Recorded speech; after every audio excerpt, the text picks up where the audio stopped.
That $90,000 birthday party. You're paying for all of it. Those were the words that came out of my mother-in-law's mouth.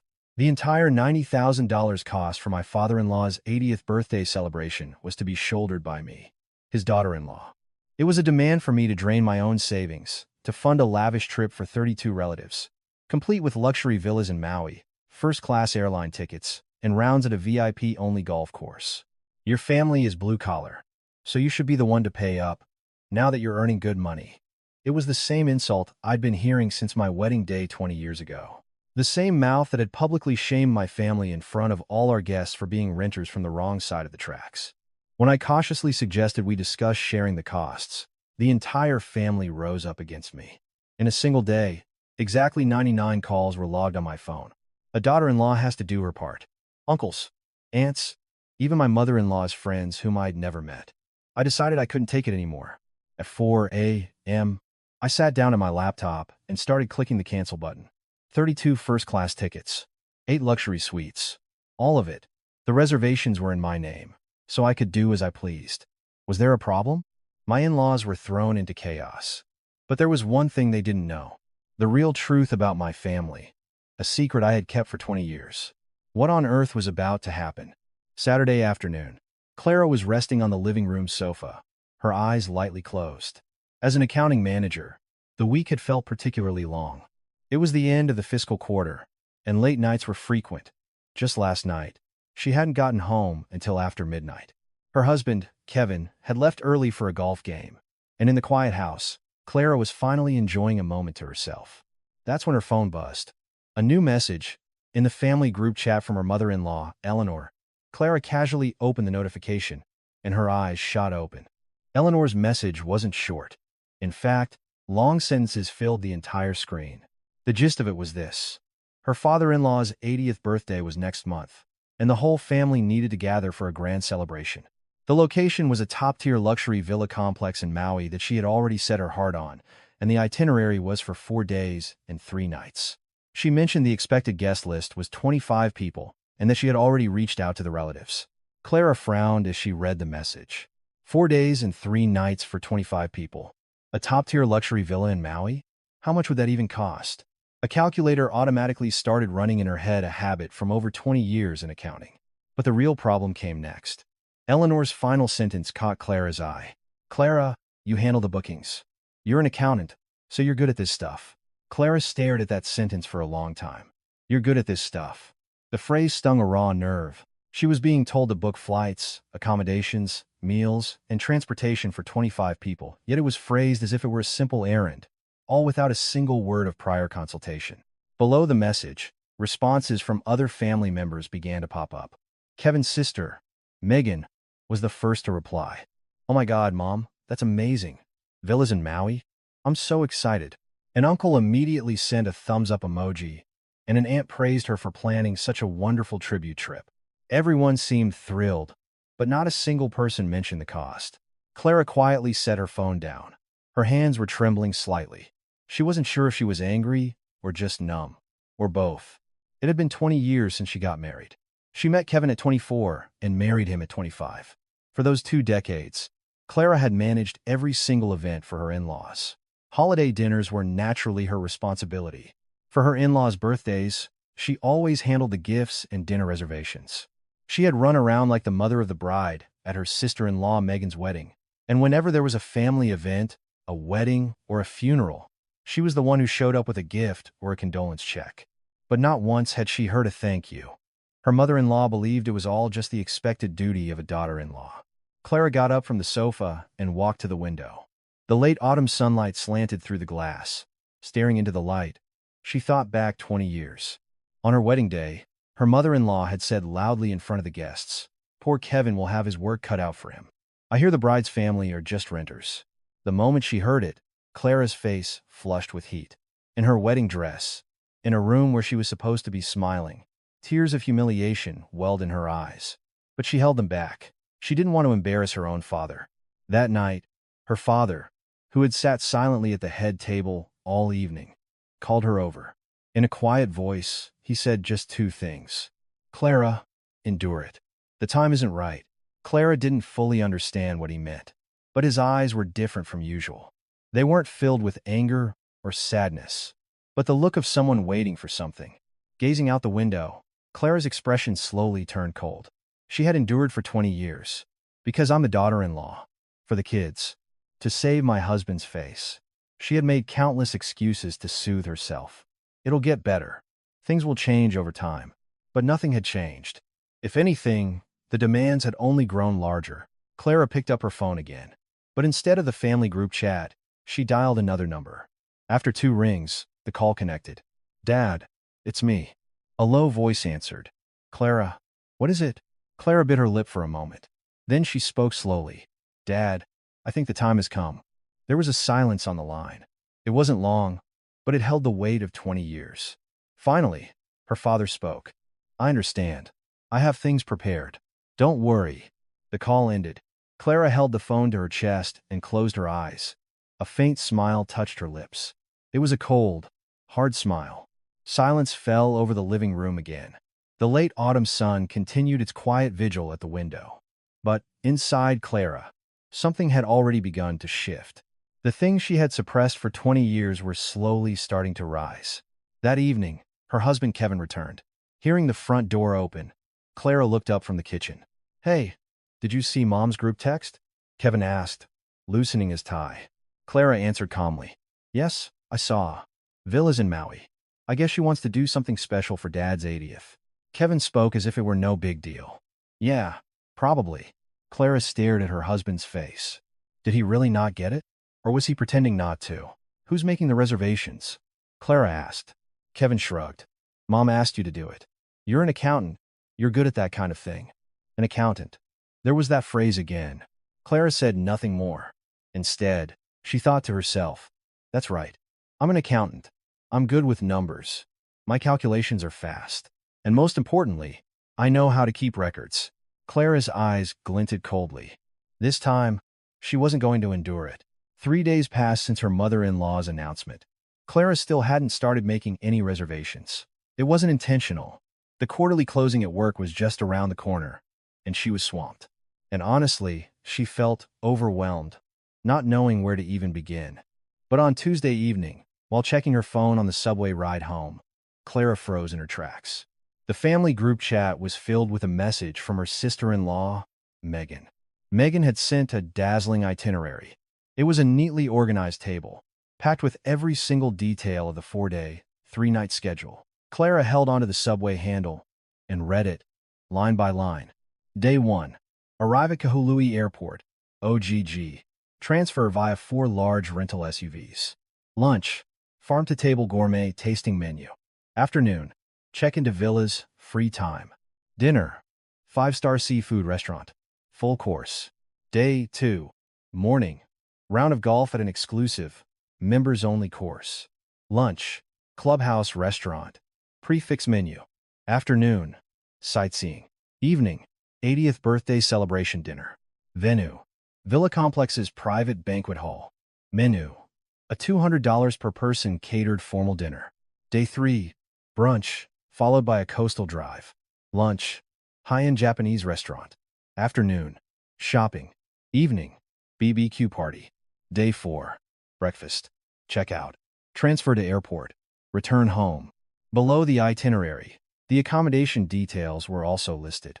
A villa complex in Wailea, Maui.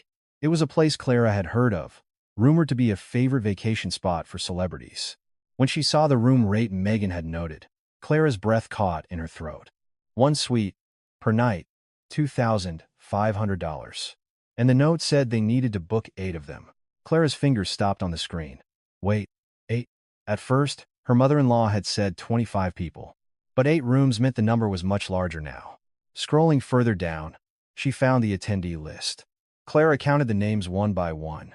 Her in-laws, her husband and herself, Megan and her husband, an uncle and his wife, an aunt and her husband. These were the expected faces. But the list didn't end there. Her father-in-law's 2 cousins and their families, her mother-in-law's niece and her family, and even a couple described as friends of Eleanor. Names she had never even seen before were listed. Total, 32 people. Clara stared at the screen, oblivious to the rocking of the subway. 25 was overwhelming enough, but 32. In less than a week, the guest list had grown by 7 people. When she got home, Clara sat at the living room table and opened her laptop. Her accountant instincts kicked in. Using the itinerary Megan had sent, she began to calculate the estimated costs, item by item. She started with the flights. Round trip, first class to Maui during peak season. Approximately $800 per person. For 32 people, that was $25,600. Accommodations. 8 suites at $2,500 per night. For 3 nights, $60,000. Clara double-checked the calculation. The number was correct. Meals. Looking at the menus Megan listed, each meal would cost between $50 and $200 per person. Assuming 10 meals over 4 days, the food cost alone would be around $1,000 per person. For 32 people, that was $32,000. Rental cars. 4 large SUVs for 4 days, including insurance, about $3,500. Golf. The green fees for the exclusive course were over $350 per person. With 16 people playing, that came to $5,600. Miscellaneous expenses. Attraction tickets. A shopping allowance. BBQ party supplies. She generously estimated another $2,500. Clara added up all the numbers. The grand total appeared on the screen, $129,200. She stared at that number for a long time. Over $100,000. The price of a luxury sports car. More than 4 years of college tuition. And she was expected to spend all of it on her father-in-law's 80th birthday party. Just then, her phone rang. It was Megan. "Hey, did you see the itinerary?" Megan's voice was buzzing with excitement, as if she were bestowing a magnificent gift. "Yes, I saw it," Clara replied curtly. Megan continued excitedly. "I spent all week researching it. I found a really amazing place for the villas. It's super hot on Instagram right now." Clara paused for a moment before asking, "Megan, what's the plan for the cost?" A brief silence followed on the other end. Then, Megan answered nonchalantly, "Oh, that. I did all the hard work planning the schedule. So you're handling the booking and payment, right?" "Obviously." Clara couldn't believe her ears. "What? You're the accountant. You're good at that stuff." "I'm between freelance gigs right now, so I don't have the cash flow." Megan's tone held not a hint of apology. It was as if she were simply confirming an obvious fact. "So you're saying I should pay for everything?" Clara asked again. Megan laughed. "Oh, come on, Clara. Not everything, silly. But if you could just put it on your card for now. We can sort it out later. We're family, what's the big deal? We can sort it out later." Clara knew exactly what that meant. She'd heard it countless times over 20 years. The money they were supposed to sort out later never, ever came back. After hanging up, Clara leaned back on the sofa and stared at the ceiling. $129,200. The number wouldn't leave her mind. For 20 years, she believed things would get better if she just endured. That with time, her mother-in-law, her sister-in-law, her husband, they would all change. But nothing had changed. The only thing that had changed was the size of their demands. It started with a $500 gift for the holidays. Then it was a $10,000 party for her mother-in-law's 70th. Now, they were casually demanding over $100,000. Clara closed her eyes. Something was welling up in the center of her chest. It was anger. The anger she had suppressed for 20 long years was slowly beginning to surface. She slowly got up and closed her laptop. Then she muttered to herself, "Fine, I'll do the accounting." Meticulously, down to the last cent. In the quiet living room, only her low voice echoed. Outside, darkness had already fallen. But Clara's eyes, even in the dark, shone with a cold, hard light. That night, Clara couldn't sleep. Lying in bed staring at the ceiling, old memories kept resurfacing. The figure $129,200 spun in her head, then drifted back to a day 20 years ago. It was her wedding day. A 25-year-old Clara stood before a mirror in her white wedding dress. With trembling hands, she adjusted her veil, dreaming of a happy future. She had met Kevin in a college alumni group. He was quiet but kind. When he proposed after 3 years of dating, she felt like she had the whole world. But that happiness was shattered at the wedding reception. It was in full swing. Clara was making the rounds, greeting guests. That's when she heard her mother-in-law Eleanor's voice. Eleanor was sitting with a group of her friends, her voice ringing out unusually loud. Poor Kevin will have his work cut out for him. I hear the bride's family are just renters. Clara froze on the spot. She heard it clearly. She even heard Eleanor's friends snickering. Who even rents these days? Well, what can you do if their son insists?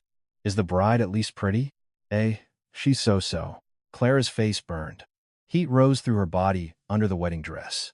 She wanted to run away, but hundreds of guests were watching, and in the distance, her own father sat quietly. Clara clenched her jaw and forced a smile. She pretended she hadn't heard a thing, that nothing was wrong. That was the beginning. After the wedding, when she visited her in-laws for the first time, Eleanor glanced at the fruit basket Clara brought and said, "Did you get this at a regular grocery store? Not from a high-end market." I see. The first holiday was even worse. Seeing the dumplings Clara had carefully made, Eleanor sniffed. "This isn't how we make dumplings in our family." "What did they teach you at home?" Her sister-in-law, Megan, started looking down on her from that day forward. During that first holiday, while Clara was washing dishes, Megan lay on the living room couch watching TV and said, "Hey, can I get some coffee? I'm a guest here. You can't just ignore me." A guest? She expected to be treated like a guest, not a fellow daughter-in-law. Clara said nothing and brought her a cup of coffee. "It'll get better if I just endure it," she told herself. "Things will change over time." But nothing changed. Clara tossed and turned in bed. The humiliation from 20 years ago felt as fresh as ever. Her chest felt tight. It was hard to breathe. Then, a memory from her wedding night came back to her. After the reception, before leaving for their honeymoon, her father had quietly called her over. They stood in a corner of the empty hall as the guests cleared out. Her father had his usual stoic expression, but his eyes were different. They were the eyes of a man who had made a firm decision. "Clara." "Yes, Dad. I heard what that woman said today." Clara looked down. Tears welled up, but she fought them back. She didn't want to cry in front of her father. "It's okay, Dad. I don't mind. Don't lie." His voice was low but firm. Clara couldn't hold it in any longer and let a tear fall. Her father gently placed a hand on her shoulder. "Clara, I have something." Clara wiped her tears and looked up. What was her father saying? "But now is not the time." "Dad, what are you talking about?" Instead of answering, her father gave a small, quiet smile. It was a sad yet warm smile. "Those people look down on you because they think I have no power, no money, no connections, no one to lean on." Clara couldn't say a word, because what he said was true. "But Clara, life isn't that simple."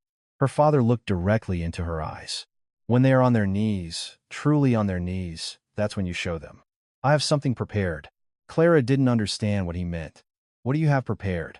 What am I supposed to show them?" She wanted to ask, but her father was already turning away. "You'll know when the time comes. Until then, endure. Trust your father." That was the last thing he said to her that night. Clara shot up in bed. The clock read 3 a.m. Faint moonlight seeped through the window. 20 years had passed. All this time, Clara had buried her father's words deep in her heart. Because he said she would know when the time came. But 20 years went by, and he never mentioned it again. Clara never asked, either. She assumed it was just his way of comforting her that night, a way to soothe his struggling daughter. But then she remembered what her father had said on the phone a few days ago. "I understand. I have things prepared.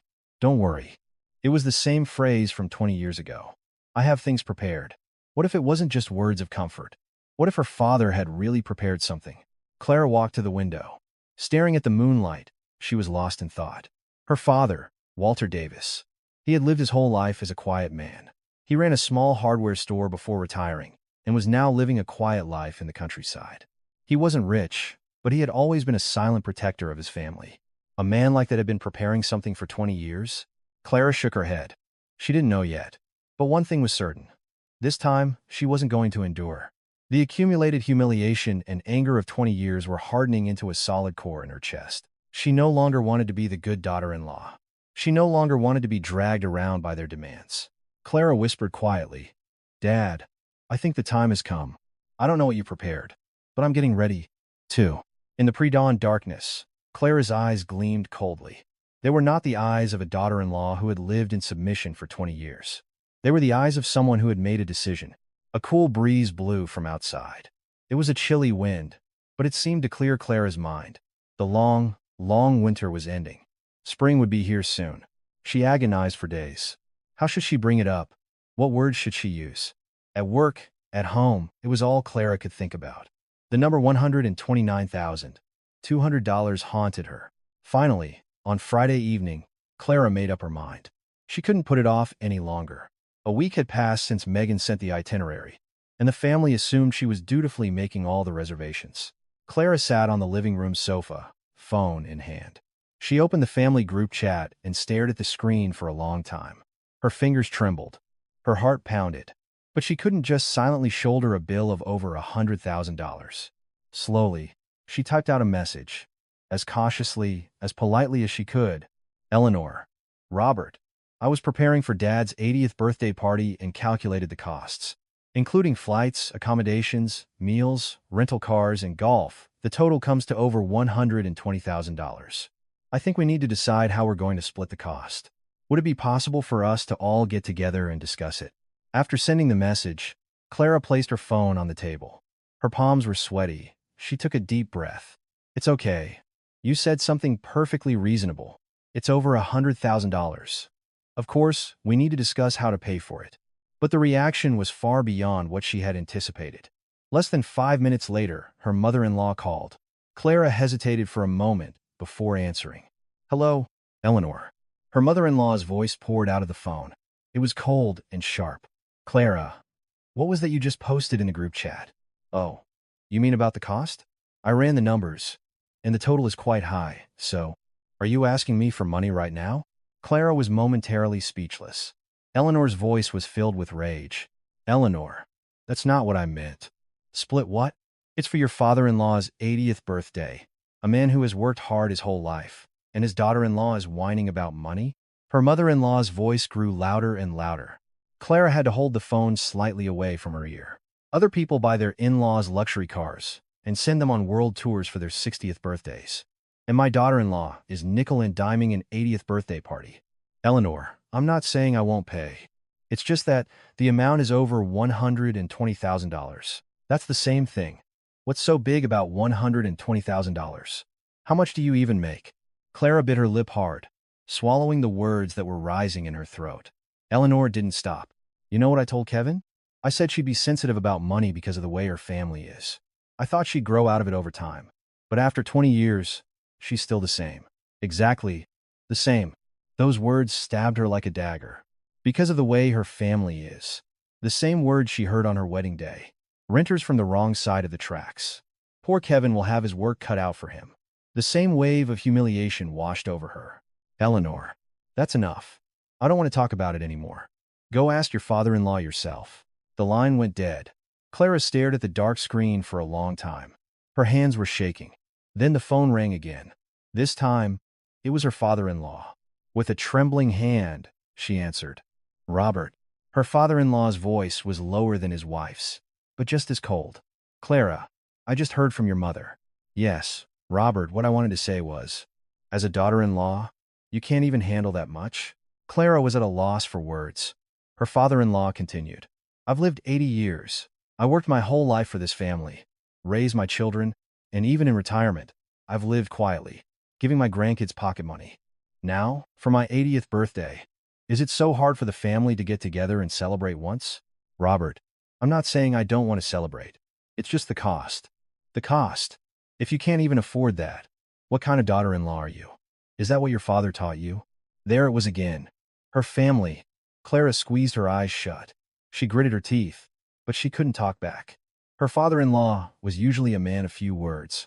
Unlike his wife, for him to speak like this, your mother is very upset. Think about what you've done. Her father-in-law also hung up. Clara leaned back on the sofa and stared at the ceiling. Tears welled up, but she held them back. Crying felt like losing. The group chat was already in an uproar. Megan, her sister-in-law, had started. Clara, I'm honestly a little disappointed. It's Dad's 80th. How could you start off by talking about money? An uncle chimed in. Clara, if you don't mind, I'd like to say something. Times may have changed, but we have to respect our elders. This family has always valued that. The daughter-in-law should be the first one to step up, not bring up money. An aunt added her 2 cents. Exactly. You should have seen how I cared for my own mother-in-law when she was alive. What's wrong with daughters-in-law these days? Clara scrolled through the messages. They were all singing the same tune. The daughter-in-law is whining about money. She has no respect. She's embarrassing the family. Yet no one said a word about how much they were willing to contribute. Just then, the front door opened. Her husband, Kevin, was home from work. Clara didn't get up from the sofa. Kevin walked into the living room, sighed, and said, "Honey, I saw the group chat. I got a call from Mom." Too. Clara looked up at her husband. He looked tired, but Clara was tired, too. "What do you think?" she asked. Kevin loosened his tie and replied, "Honey, it's Dad's 80th. Just let it go this one time. Don't make a scene." "A scene?" Clara couldn't believe her ears. "A scene? They're telling me to pay over $100,000 by myself, and you call this making a scene? It's not that you have to pay for all of it. If you just put it on your card for now, later." "Later what? We'll sort it out?" "When is later going to come?" Clara's voice rose. Kevin frowned. "Why are you being so sensitive?" "It's family." "Because it's family, I'm supposed to carry the entire burden. Your sister plans the itinerary and bails. Your aunt and uncle just lecture me, and you tell me to just let it go. Then who, exactly, is going to pay for this?" Kevin sighed. And then he said the words Clara never wanted to hear. "Your family background makes you sensitive to money." "But," Clara stood up. She looked at her husband, her eyes blazing with a cold fire she hadn't felt in 20 years. "Get out." Saturday morning dawned. Clara had woken up earlier than usual. After last night's argument with her husband, she hadn't slept well. Looking beside her, she saw Kevin was already up and gone. The faint sound of the TV drifted from the living room. Clara got out of bed and checked her phone. 8 a.m. A few notifications were waiting. The family group chat. Messages had been pouring in since last night. Clara sighed and scrolled through them. A message from her mother-in-law, posted in the early hours, caught her eye. "I thought about it all night, and I'm just so hurt. For a daughter-in-law to be counting pennies for her father-in-law's 80th birthday. I wonder where I went wrong in raising my son." Below it, a message from Megan followed. "Mom, don't be so upset. I'll talk to Clara again." An uncle also chimed in. "Eleanor, don't worry. Young people are just immature. I'll call her myself and have a word with her." Clara put her phone down. Her chest felt heavy. Despite everything she had said last night, nothing had changed. In fact, things were getting worse. Her mother-in-law was now the victim, and Clara was being painted as the heartless, ungrateful daughter-in-law. The first call came at 9 a.m. It was her mother-in-law. Clara hesitated for a moment before answering. "Eleanor." "Clara, maybe I was too emotional last night, but you need to think about this. Your father-in-law is 80. 80. How much longer do you think he has? This might be the last big celebration. You can't do this." Her mother-in-law's voice was softer than last night, but the message was the same. In the end, Clara was expected to give in. "Eleanor, I'm not saying we shouldn't have the party. It's about sharing the cost." "There you go again with that." Fine. I see there's no point in talking to you." The call ended. Clara sighed and put down her phone. 10 minutes later, it rang again. This time, it was her sister-in-law, Megan. "Clara, Mom is really upset. She couldn't sleep at all last night." "Megan, I didn't sleep either." "Clara, look, I'll be honest. I think you're being a little intense. It's Dad's 80th. You can't just lead with the money talk." Clara closed her eyes. Intense? Being asked to pay over $100,000 alone was normal, but suggesting we share the cost was intense? "Megan, how much can you contribute?" A brief silence on the other end. "Me? My freelance work has been slow lately. You know that." "Right. I see." Clara didn't say any more. Megan's voice rose. "Why are you talking like that? I worked so hard on the itinerary. All you have to do is pay. All you have to do is pay." The words echoed in her ears. Was over $100,000 just money? After that call ended, it wasn't long before another one came. It was her uncle. "Clara? It's your uncle." "Yes, uncle. I saw the group chat yesterday. Let me give you a piece of my mind. The world might be getting colder, but respecting your elders is something that should never change. Your father-in-law is 80. To honor him properly while he's alive is a child's duty, isn't it?" Clara listened patiently. Her uncle continued. "If the daughter-in-law takes the lead, think how happy your mother-in-law would be. Money isn't what's important. It's the thought that counts." "Uncle, in that case, How much will you be contributing? A throat-clearing sound came from the other end. Well, I'm on a fixed pension, so I don't have much to spare. The spirit is willing, but the wallet is weak. I see. I understand. Clara replied calmly. As soon as money was mentioned, her uncle quickly ended the call. After that, the calls were nonstop. Her aunt called. A woman who claimed to be her mother-in-law's cousin called. Someone who said they were a distant relative from her father-in-law's side also called. Even a woman claiming to be her mother-in-law's friend called. I'm Eleanor's friend. She's so upset, so I thought I'd say something. A daughter-in-law has to be patient. You can't go around hurting your elder's feelings. It was a number she didn't recognize, a voice she'd never heard. Her mother-in-law had mobilized her friends. With every call, Clara took notes in a memo app. Caller, time, summary of the conversation. Her accountant's habits were proving useful. She focused on recording the facts, not getting swept up in emotion. As the afternoon wore on, the frequency of calls increased. Her mother-in-law called 3-4 times, repeating the same things. Megan did the same, at one point even pretending to cry. Clara, when you act like this, it's so hard on me. Do you know how difficult it is for me to be in the middle? In the middle? Clara thought. You've been on her side from the very beginning. But she didn't say it out loud. Around 3 p.m., an unexpected call came. It was a colleague from work. Clara, it's Dave from marketing. Someone just called the main office line for you. What call? Someone called the accounting department asking for you. It sounded personal, so I didn't transfer it. Said her name was Megan. Clara's heart sank. Megan had called her at work. On the official company line. Thanks, Dave. I'll handle it. As soon as she hung up, a text from Megan came through.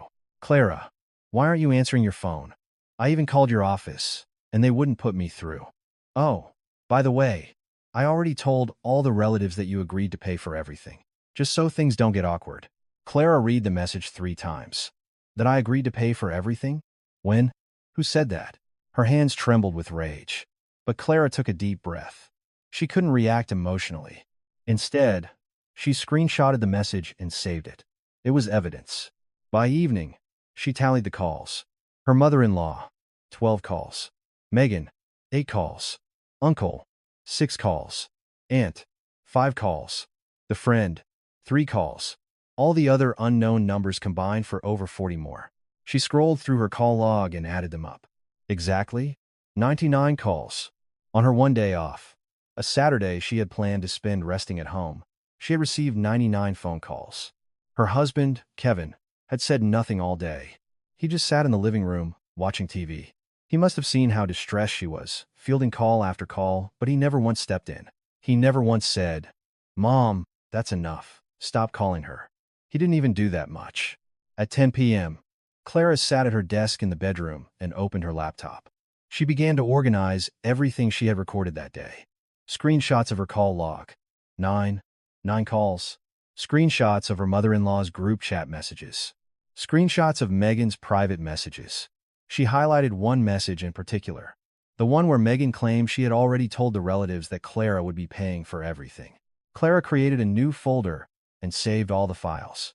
She named the folder simply, Evidence.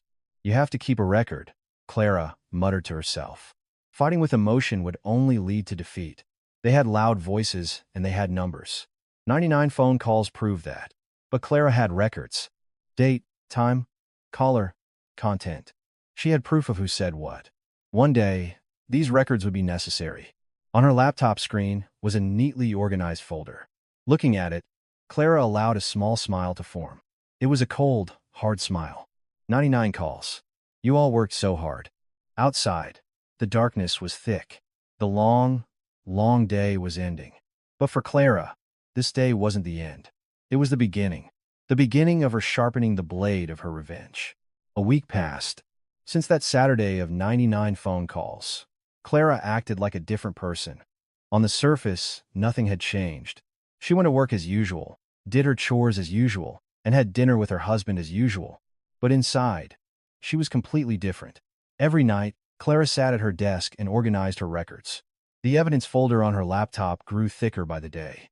Calls from her mother-in-law, texts from her sister-in-law, lectures from her aunt and uncle, even the calls from her mother-in-law's friends. Everything was documented with a date and time. She paid special attention to the text from Megan. The one that said, "I already told all the relatives that you agreed to pay for everything." Every time she saw it, she gritted her teeth. Without permission, without consultation, Megan had put words in her mouth. She also had call recordings. She hadn't intentionally recorded them, thinking it might be a legal gray area. But her phone's automatic call recording feature had been on. Thanks to that, every word her mother-in-law had said was preserved. "I told you she'd be sensitive about money because of her family." A daughter-in-law whining about money? For a man who worked hard for 80 years. After 20 years, she's still the same. Exactly the same. Listening to those recordings, Clara's heart felt heavy. It was a feeling closer to numbness than anger. She had endured and endured for 20 years, but her mother-in-law's opinion of her had never changed, from beginning to end. Her family is poor, so it's okay to disrespect her. She's a daughter-in-law, so she has to do everything. That's just the way it is. Clara also created a separate expense report. She opened an Excel file and itemized everything. Flights, $25,600. Accommodations, $60,000. Meals, $32,000. Rental cars, $3.5. Golf, $5,6. Miscellaneous, $2,500. Grand total, $129,2. Below that, she added a line for the amount her in-laws had offered to contribute, $0. No one had offered to pay. Not her mother-in-law, not her father-in-law, not her sister-in-law, not her aunt or uncle. They were quick to lecture, but slow to open their wallets. They made 99 phone calls, but didn't offer a single dollar. Clara saved the file and closed her laptop. Outside, the night sky was spread out, dark and starless. The next Saturday, Clara got ready to go out for the first time in a while. From the living room, Kevin asked, "Where are you going?" "To see my father." Kevin's expression tensed subtly. Given the recent atmosphere, the topic of her family made him uncomfortable. Suddenly, "Is something wrong?" "No reason. It's just been a while." Clara didn't elaborate. Kevin didn't ask any more questions. Perhaps he didn't want to know. It was easier for him to just play the neutral party between his wife and his mother. Clara's destination was a high-end restaurant in the city, a place she normally wouldn't go. The lunch prefix menu was over $100 per person, and it was impossible to get in without a reservation. But today, her father had made one. When she entered the restaurant, her father was already seated at a window table. At 76, he looked sharp, his posture impeccable, his simple button-down shirt fitting him well. Clara always thought this about her father, but he was a man of very few words. He was quiet, not one for expressing his feelings, which sometimes made him seem aloof. But the way he looked at his daughter was always warm. "You're here." "Hi, Dad." Clara sat across from him. A waiter poured them water and handed them menus. Her father waved him away. "We've already ordered." Her favorite. Clara smiled slightly. This was her father. He showed his love through actions, not words. The kind of person who remembered what his daughter liked and quietly arranged it. Before the food arrived, her father spoke first. "I heard the details from your call. Your in-laws are demanding you pay for the entire birthday party." "Yes. It's over $100,000. $100,000. Her father repeated the number slowly. His expression was calm, but she saw his eyes darken slightly. "So I suggested we split the cost, and all hell broke loose. They said I was whining about money. That, it's because my family is poor." Clara spoke calmly, but the edge of her voice trembled. Her father looked at his daughter quietly. "Clara." "Yes, Dad. You did the right thing." For a moment, Clara thought she had misheard. The right thing? Fighting with her in-laws, yelling at her husband, getting bombarded with calls all week, that was the right thing? Her father continued slowly. "You've endured for 20 years. That's enough. You don't have to endure anymore." Clara's eyes grew hot. She never knew those few words could hit her so hard. In 20 years, she had never heard them before. "You did the right thing. You don't have to endure anymore." "Dad." "But Clara." Her father paused. He looked his daughter straight in the eye and said, "There's something I haven't told you." Clara tilted her head. Something he hadn't told her. "On my wedding night, you said you had something. That I should show them when the time was right." "Yes, I remember. I'm going to tell you now why I said that." Her father set down his water glass. In a quiet but firm voice, he said, "You know I ran a hardware store. But that wasn't the whole story." Clara held her breath and listened. Back in the early 90s, when the city started redeveloping parts of Brooklyn, I owned a small piece of land there. It wasn't much, but the buyout from the city was more than I expected.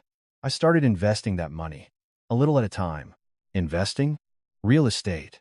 It was something I'd had my eye on since I was young. The properties I bought back then are worth quite a bit now. Clara tried to process his words. Her father invested? While running a small hardware store? Her father continued. I have a few buildings in my name now. A small commercial building in Midtown Manhattan. 2 retail spaces in Soho. Clara's jaw dropped. A building in Manhattan? Retail spaces in Soho? And there's one more thing. Her father looked into her eyes. You know that luxury villa complex in Maui your mother-in-law is so desperate to go to? Clara's heart skipped a beat. Do you know who owns it? Her father asked. Clara couldn't answer. She couldn't answer. No, it can't be. Her father gave a faint smile. It was a smile she had never seen before. The smile of a man who had waited 20 years. That villa complex. All 8 of them. They're mine. Clara was speechless for a long time. Her mind went blank. Her ears were ringing. What did her father just say? The villa complex in Maui was his? Dad. At current market value, it's probably worth over $20 million. And that's not counting the buildings in the city. $20 million. Clara tried to wrap her head around the number. Her mother-in-law was throwing a fit over a $100,000 birthday party, and her own father's assets were worth over $20 million? Why? Why didn't you tell me before? Clara's voice trembled. Her father answered calmly. Because it wasn't the right time. The time? Yes. I told you. I said to show them when they were truly on their knees. Her father's gaze sharpened. This was not her quiet, reserved father. This was a father who had watched his daughter suffer for 20 years, enduring it all with her. Now, Clara, the time has come. Clara looked at her father. Tears welled in her eyes. But she didn't cry. Instead, she slowly nodded. Yes, Dad. I think the time has come. Her father gently took her hand. It was rough and warm. I'll back you up. Do whatever you want to do. The afternoon sun streamed through the window. Gazing into the light, Clara smiled. It was a hope she hadn't felt in 20 years. Deep in her chest, something was burning hot. The embers of revenge had finally caught fire. 25 days before the 80th birthday party. It was 4 a.m. Clara awoke and stared at the ceiling. Beside her, her husband, Kevin, was fast asleep, his steady breathing filling the darkness. Clara quietly slipped out of bed. Tiptoeing out of the bedroom, she went to the living room. The faint light of dawn seeped through the living room window. The sun wouldn't be up for a while. Clara sat on the sofa and opened her laptop. The blue light from the screen illuminated the dark room. Clara began to review the reservations. One by one. The ones her mother-in-law had announced, her sister-in-law had planned, and she had booked. And, of course, paid for with her own credit card. Airline tickets, 32 first-class round-trip tickets to Maui. Peak season, so they were $800 each. She checked the airline's website. They were still within the full refund period. Cancellations made more than 25 days before departure were free of charge. Accommodations. That ultra-luxury villa complex in Wailea. 8 suites for 3 nights. Total, $60,000. Clara opened the reservation confirmation page. She reread the cancellation policy. No penalty for cancellations made up to 14 days prior to check-in. She still had 11 days to spare. Rental cars. 4 large SUVs. The 4-day rental with full insurance coverage came to $3,500. She checked the policy. Also, within the free cancellation window. Golf course. Around for 16 people at the exclusive course. $5,600. Also fully refundable without penalty. Clara pulled up all the reservation pages and stared at them for a long time. Her fingers were trembling slightly. Her heart was pounding. Am I really going to do this? Really? In her mind, she heard her mother-in-law's voice. A daughter-in-law whining about money? For a man who worked hard for 80 years, she heard her sister-in-law's voice. I already told all the relatives that you agreed to pay for everything. And her husband's. Just let it go this one time. Don't make a scene. Clara closed her eyes. 20 years. For 20 years, she had endured. Holidays, birthdays, family, events. She had poured her money, time, and effort into all of them. And what did she get in return? Taunts about her family's background, lectures about a daughter-in-law's duty, and the shameless audacity of a $100,000 demand. Clara opened her eyes. Her gaze was cold and settled. "I'm done," she whispered.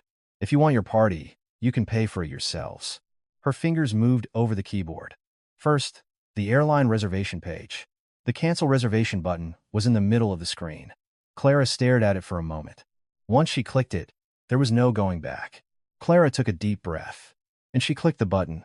"Your reservation has been canceled. Your payment will be refunded within 3 to 5 business days." A message popped up on the screen. Clara read it again and again. Her heart was racing, but she had no regrets. In fact, she felt a sense of relief, as if a great pressure had been lifted from her chest. Next, accommodations. She opened the villa reservation page. 8 suites, 3 nights. She clicked the cancel button. "Your reservation has been canceled." Rental cars. Cancel. "Your reservation has been canceled." Golf course. Cancel. "Your reservation has been canceled."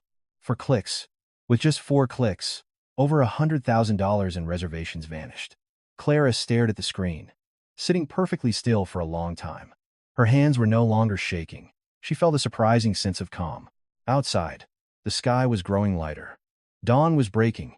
Clara walked to the window and opened the curtains. The early morning sky was painted a soft pink. It was a beautiful morning. Gazing at the sky, Clara smiled. It was a sense of liberation she hadn't felt in 20 years. At 8 a.m., Clara posted a message in the family group chat. "Eleanor, Robert, and to the rest of the family. I am writing to inform you that I have canceled all reservations for the 80th birthday party that were made in my name. This includes all flights, accommodations, rental cars, and the golf course bookings." She sent the message and put her phone down. Then she slowly counted to 10. 1, 2, 3.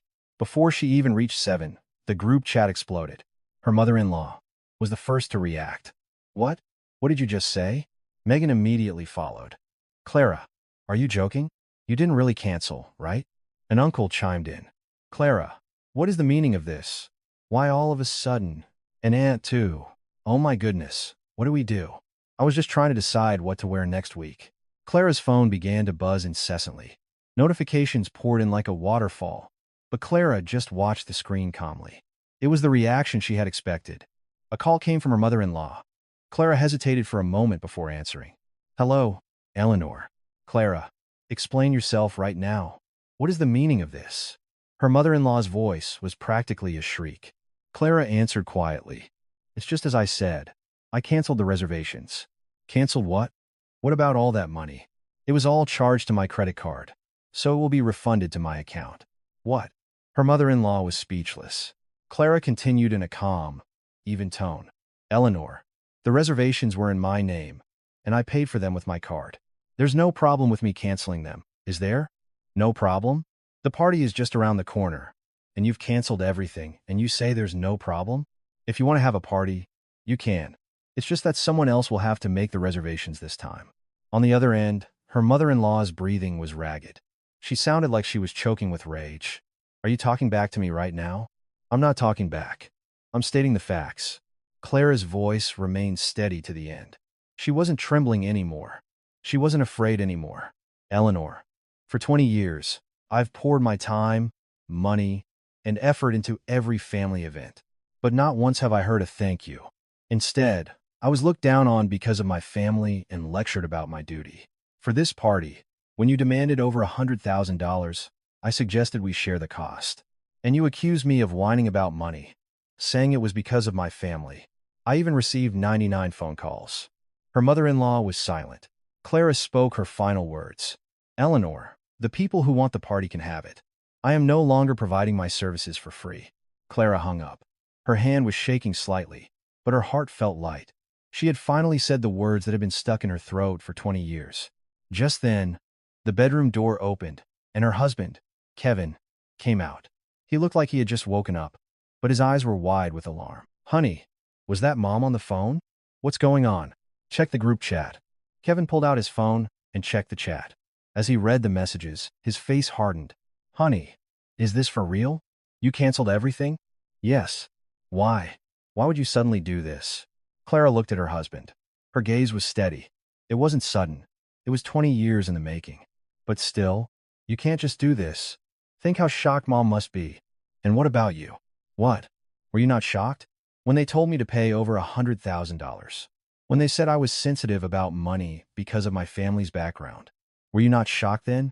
Kevin fell silent. Clara continued. If you had ever taken my side, it wouldn't have come to this. If you had just once told your mother she was being unreasonable. Just once. A complex mix of emotions flickered across Kevin's face. Guilt, confusion, maybe both. But Clara no longer had any expectations. I'm going to get ready for work, she said. I have to go into the office today. Clara walked toward the bedroom. Before closing the door, she added one last thing. You can deal with your family's mess. I'm washing my hands of it. The door closed. Clara stood in front of the mirror and looked at her own reflection. It felt like she was seeing her face for the first time in 20 years. Her slumped shoulders were straight. Her once downcast eyes were looking directly forward. This is the beginning, she whispered. The corners of her mouth lifted slightly. It was a cold, hard smile. Outside, the morning sun was pouring in. A new day was beginning. And for Clara, this day was the end of 20 years and a new beginning. 3 days passed since Clara canceled the reservations. In that time, the family group chat had become a war zone. Her mother-in-law posted messages blaming Clara several times a day. Megan called her crying, and her aunt and uncle took turns sending her lecturing texts. But Clara didn't respond once. She read them and remained silent. Then, on Wednesday evening, a long message from Megan appeared in the chat. Clara read it on the subway ride home. Megan was announcing a new plan. Family, I know it's sad, but the Maui trip is canceled. But we can't just let Dad's 80th go by without a celebration. So, I've come up with a new plan. Megan proposed an alternative, a hotel on the outskirts of the city. It was a far cry from the luxury villas in Maui. Instead of 4 days and 3 nights, it was a single-day event, just lunch in a private room at the hotel. But the problem was what came next. The cost will be split among the attendees. The room rental, food, floral arrangements, banner, and other expenses come to a total of $17,400. Since the number of attendees has gone down, the cost per person will be $2,900. Clara snorted when she saw the number. $2,900? They were all ecstatic about a free trip to Maui. But how many would stick around when they were asked to pay nearly $3,000 each? Megan's last line caught her eye. Please RSVP and confirm if you can transfer the funds by this Friday. Clara put down her phone and looked out the window. The subway was crossing a bridge over the river. The sunset painted the water a fiery red. Watching the scene, Clara thought, now, all I have to do is watch. Watch as the true faces hidden behind the facade of family are revealed. The very next day, the atmosphere in the group chat changed dramatically. For a long time after Megan posted her message, no one responded. 10 minutes, 20 minutes, an hour passed in silence.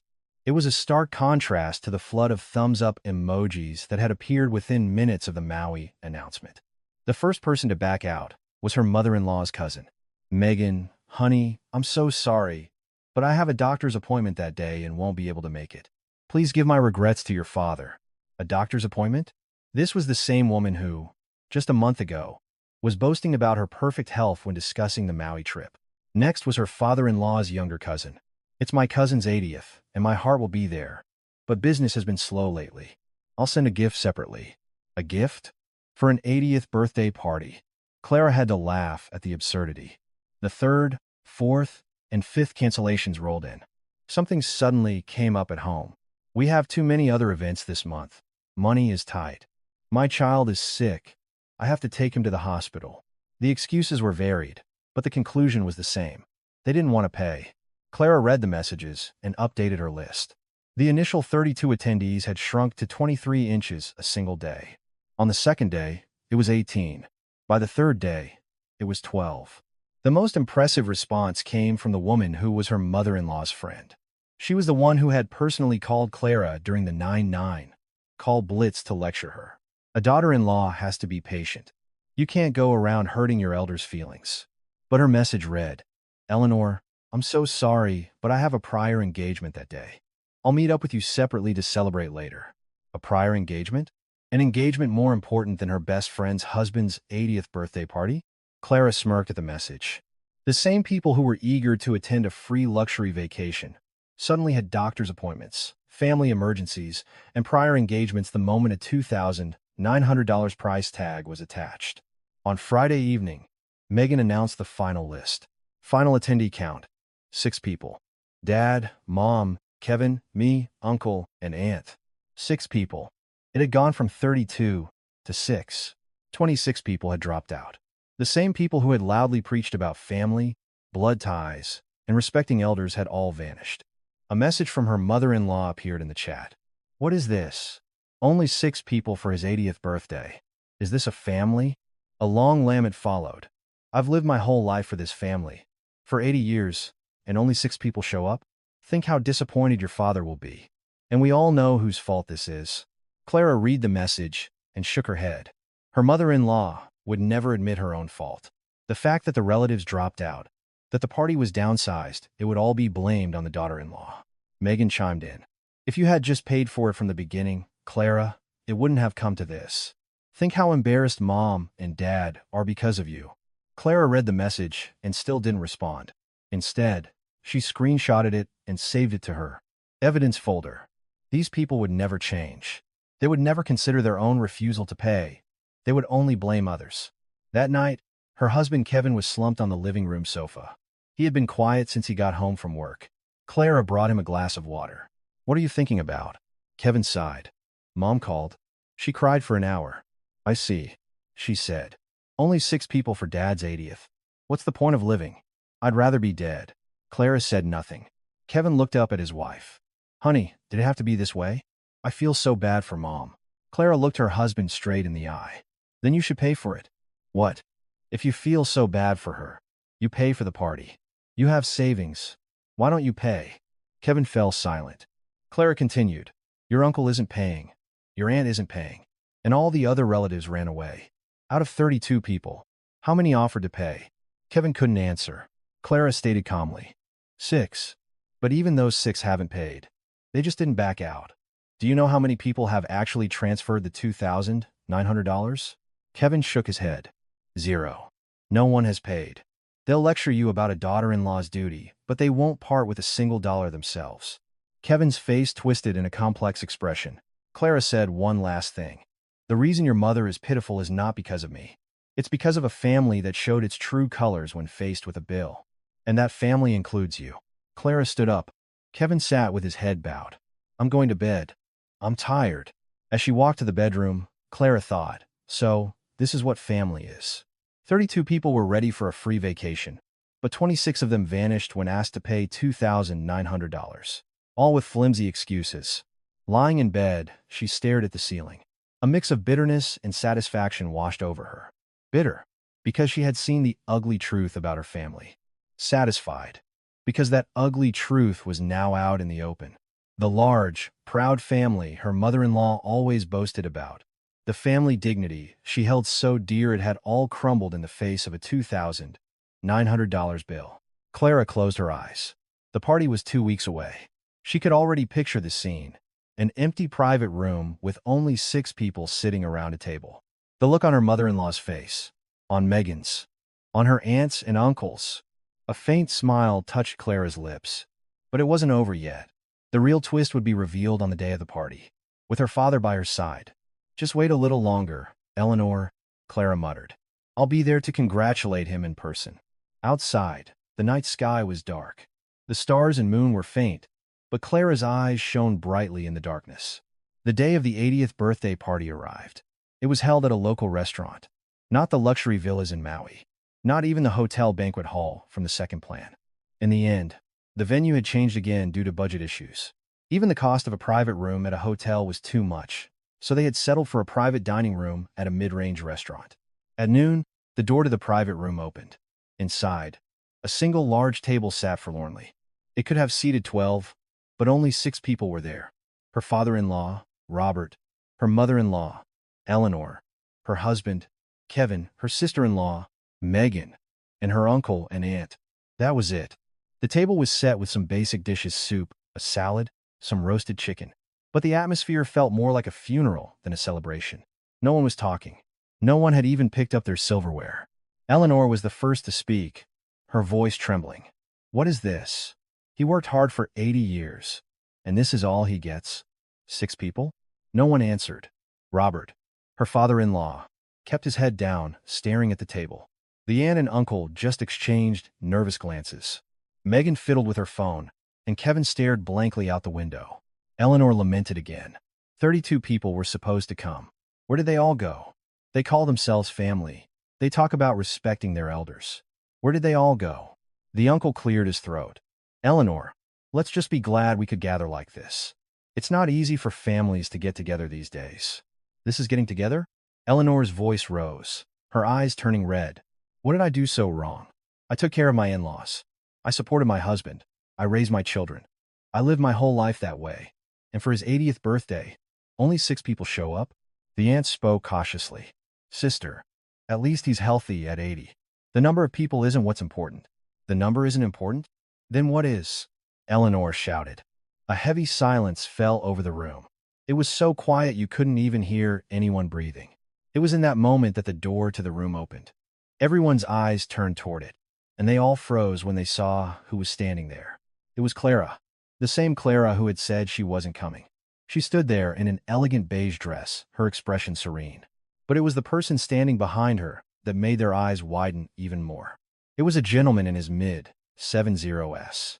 He stood tall, dressed in a sharp gray suit that looked anything but ordinary. He had a quiet demeanor, but his eyes held a profound weight. Eleanor was the first to find her voice, which trembled with shock. Clara? I thought you weren't coming. And who is this? Clara walked slowly into the room. She looked directly at her mother-in-law and said, This is my father. I brought him with me. Her father. At those words, Eleanor's face twisted into a strange expression. The father she had looked down on for 20 years was standing right in front of her. The head of the family she had dismissed as renters and blue-collar. Eleanor forced a smile. Oh my, what a surprise. Why didn't you let us know you were coming? Clara's father, Walter, said nothing. He simply looked around the table at the assembled people with a calm, unreadable expression. Clara spoke. Eleanor, Robert, we came to wish him a happy 80th birthday. And I have something to say. Eleanor's eyes narrowed with suspicion. What is it? Clara looked directly at her mother-in-law. This was the daughter-in-law who had been ignored, disdained, and taunted for 20 years because of her poor family. But now, there was no fear in her eyes. Only a quiet, unshakable strength. By the way, Eleanor, you know that luxury villa complex in Maui you wanted to go to so badly? Eleanor scowled. Why are you bringing that up now? Do you know who owns it? Clara asked. Eleanor answered, exasperated. How should I know? What does that have to do with anything? Clara smiled slightly. It was a cold, clear smile. The owner is my father. For a moment, the room was utterly silent. The color drained from Eleanor's face. What did you say? That villa complex in Wailea. All 8 of them belong to my father. Oh, and he also owns a commercial building in Midtown Manhattan and 2 retail properties in Soho. Eleanor's face turned white as a sheet. Robert, the uncle, the aunt, Megan, none of them could close their mouths. Only Kevin stared at his wife, his face a mask of pure shock. What are you talking about? Your family were renters. Eleanor stammered. Clara answered calmly. 20 years ago, we were. But my father invested wisely in Brooklyn real estate during the redevelopment. At current market value, his assets are worth over $20 million. $20 million? The number echoed in the small room. Eleanor's face grew even paler. Clara took another step forward. And me? I have a little something myself. You? I own one of those retail properties in Soho. My father put it in my name. The monthly rent brings in $8,000. Eleanor staggered. Megan quickly steadied her, but her own face was ashen. Clara looked down at her mother-in-law and continued. Eleanor, I endured for 20 years. When you taunted me at my wedding about my family being renters. When you badmouthed my family every holiday. When you accused me of whining about money. I endured it all. Eleanor's lips trembled, but no words came out. Clara delivered the final blow. You all worked so hard, making those 99 phone calls. Thank you for your efforts. That one sentence hung in the air. 99 calls. Everyone in that room knew what that number meant. Eleanor, Megan, the uncle, the aunt, they had all participated in that phone blitz. Eleanor swayed and collapsed into her chair. Her face was ashen. This can't be happening. For the first time, Clara's father, Walter, spoke. His voice was low and heavy. Eleanor, I know how my daughter has been treated for the past 20 years. I've been watching. Eleanor looked up. Walter continued calmly, calling her family renters on her wedding day, constantly bad-mouthing us, pressuring her to pay $100,000. My daughter endured it all, because I asked her to. Walter's gaze sharpened, but I don't think she needs to endure it any longer. We're done. Eleanor began to sob. I didn't know. I really didn't know. If you didn't know, does that make it okay? If you had known, would you have treated her differently? Walter's question hung in the air, unanswered. And that was the answer. Clara took her father's hand. It was rough and warm, the hand that had waited 20 years for her. Dad, let's go. Walter nodded. Clara looked at her mother-in-law one last time. Happy 80th birthday, Robert. Enjoy your meal with those who are left. Clara turned and walked out of the room with her father. Behind her, she could hear Eleanor's choked sobs, but she didn't look back. When they stepped outside the restaurant, the autumn sun was shining brightly. It was warm and clear. Clara stood in the light and took a deep breath. 20 years. She had finally said the words that had been weighing on her heart for 20 years. She felt relieved, free. But at the same time, it was bittersweet, because it confirmed that these were people who only changed when confronted with money. Her father gently patted her shoulder. You did well, Clara. Clara looked up at her father and smiled. There were tears in her eyes, but her expression was peaceful. Thank you, Dad, for waiting 20 years. The two of them walked away side by side. Under the autumn sun, their steps were light, finally unburdened by the weight of the long years. The day after the disastrous 80th birthday party, the in-laws' attitude did a complete 180. The first to call was Eleanor. The phone rang at 8 a.m. Clara was getting ready for work and stared at the screen. Her mother-in-law's name was displayed. After a moment's hesitation, she answered. Hello? Clara. Eleanor's voice was completely different from the day before. The sharp, authoritarian tone was gone, replaced by something hollow and pathetic. Eleanor. What is it? Clara. About yesterday. I was just in so much shock. I still can't believe it. Clara said nothing. Eleanor continued. Clara, please. I was wrong. I truly didn't know how much you were enduring all these years. I'll do better from now on. I promise. I'll change. Please, just give me one more chance. Clara looked out the window. The morning sun was shining brightly. Her mother-in-law's voice was laced with desperation. But Clara knew. She knew this desperation was born not of genuine remorse, but of a $20 million number. Eleanor. It's too late. What? You had 20 years' worth of chances. On my wedding day, when you insulted my family in front of all our guests, you could have apologized then. During that first holiday, when you disrespected my parents, or when you accused me of whining about money, the chances were endless. But you never took a single one. And now you're trying to cling to me after seeing a bank statement? I'll be honest with you. Clara took a short breath. It just makes you look even more pathetic. A sob came from the other end of the line. But Clara was unmoved. Eleanor, I have to go. I need to get to work. Clara hung up. Her hands weren't shaking. Her heart didn't ache. She just felt calm. 20 years of this had made her that way. She also received a text from Megan. Clara, it's Megan. I am so sorry about yesterday. And for everything before. I've done a lot of soul searching. Let's be friends from now on. I'd love to take you out for lunch sometime, my treat. Take her out for lunch? The same person who for 20 years had done nothing but plan events while leaving all the cost and effort to her. Clara let out a short, humorless laugh. She didn't reply. Her aunt and uncle also reached out, but neither apologized directly. They simply passed on a message through Eleanor, saying they were sorry about that time. The same people who had enforced a daughter-in-law's duty and participated in the 9-9 call harassment campaign. Clara felt nothing when she heard it. When she got home that evening, her husband Kevin was sitting in the living room. He was still in his work clothes, slumped on the sofa. When Clara walked in, he shot to his feet. Honey, you're home. Yes. Clara put down her bag and went to the kitchen. As she was getting a glass of water, Kevin followed her. Honey, I need to talk to you.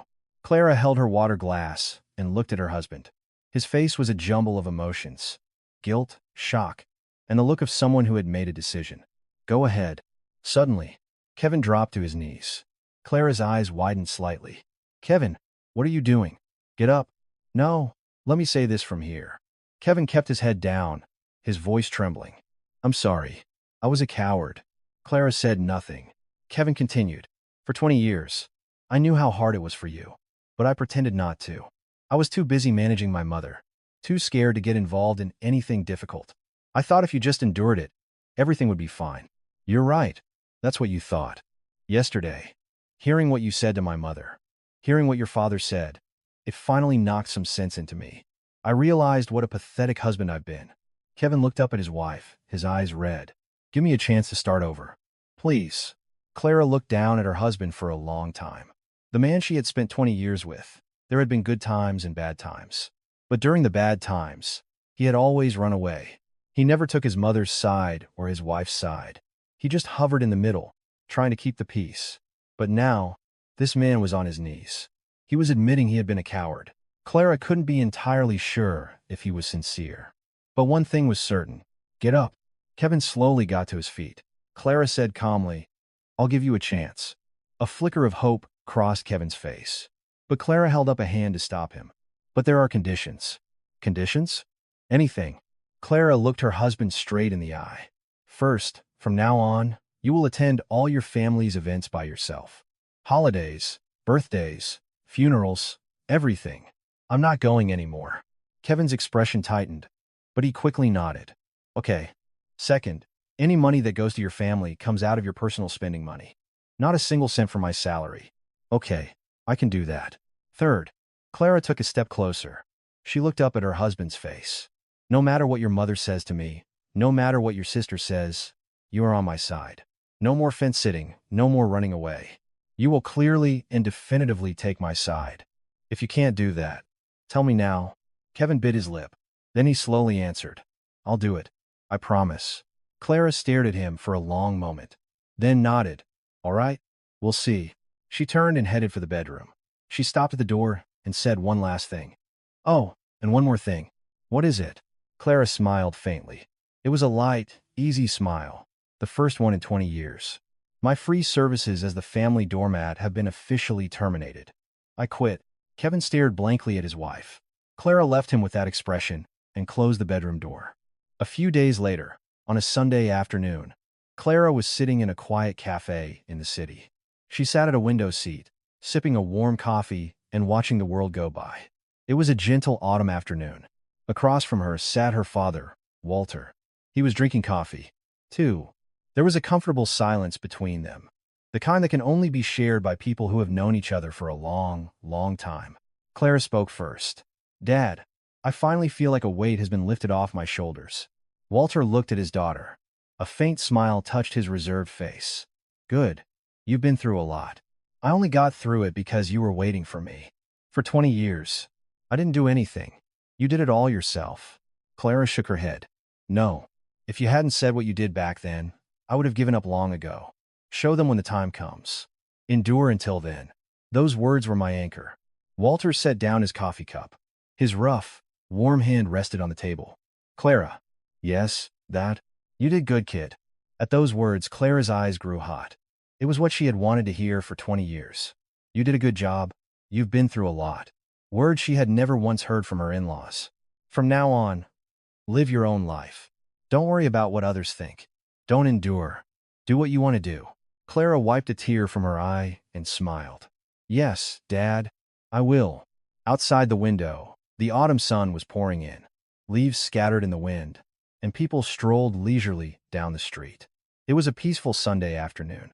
Clara took a sip of her coffee and thought. 20 years. It had been a long and difficult 20 years. But now, it was over. She had finally set down the burden she had carried under the name of daughter-in-law. She didn't know what the future held, whether her husband would keep his promise, how her in-laws would act. But she was no longer afraid, because she knew that no matter what happened, she could protect herself. Clara looked at her father and smiled brightly. It was a genuine smile, the first one in 20 years. Thank you, Dad, for everything. Walter smiled back quietly. Without a word, he gently took her hand. The warm afternoon sun filled the cafe. The long, 20-year winter was over. At long last, spring had come.